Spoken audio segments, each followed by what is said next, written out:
হাততালি দাও, এই কথা হাততালি দাও, হাততালি দাও, হাততালি দাও, না নিজে হবে না, হাততালি দাও। নমস্কার, সবাই কেমন আছো? আশা করছি সবাই খুব ভালো আছো।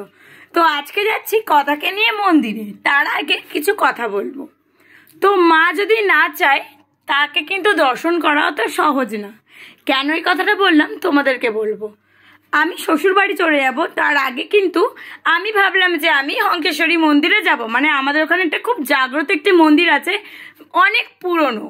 তো যাব, কিন্তু নিয়ে যাওয়ার কেউ নেই। মানে হচ্ছে আমি দাদাকে বলেছিলাম, দাদার একটা কাজ থাকে, দাদা যেতে পারবে না।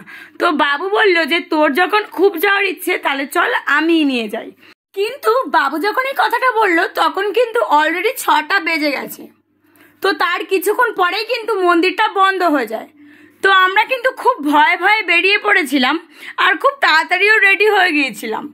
তো আমরা যখন বেরোলাম তখন মনে একটাই চিন্তা ছিল যে মাকে দর্শন করতে পারবো তো, মা গো তোমাকে দর্শন করতে পারবো তো, অনেকটা দূর থেকে যাচ্ছি।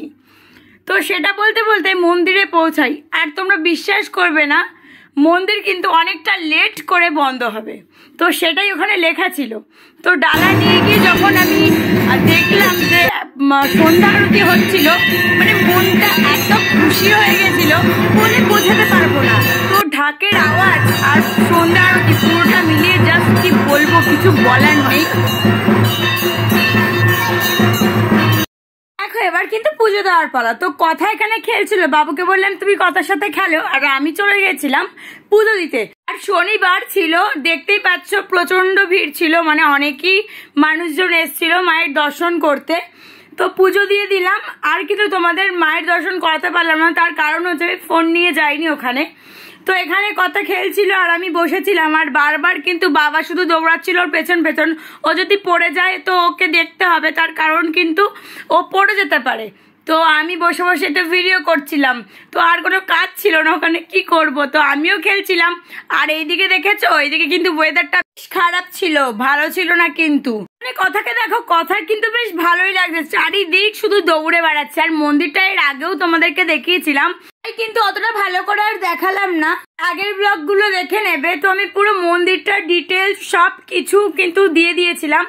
আর দেখতেই পাচ্ছিলে মন্দিরটা কিন্তু অসাধারণ, খুব সুন্দর। আর আমার এই মন্দিরে আসলে যেন মনটা ভালো হয়ে যায়।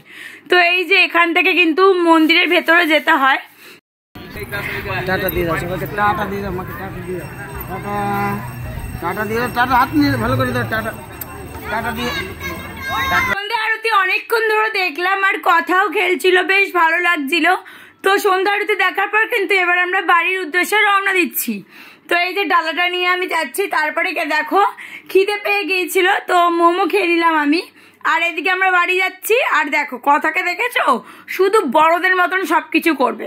দেখো এই যে এখানে বাবু কথাকে নিয়ে বসে রয়েছে, কথা দেখেছো ওর দাদু বসে রয়েছে আর টোটোর হ্যান্ডেল ধরে বসে রয়েছে। যদি ও পড়ে যায় সত্যি মানে আমি হাসবো না কি বলবো আমি মাঝে মাঝে বুঝতে পারি না।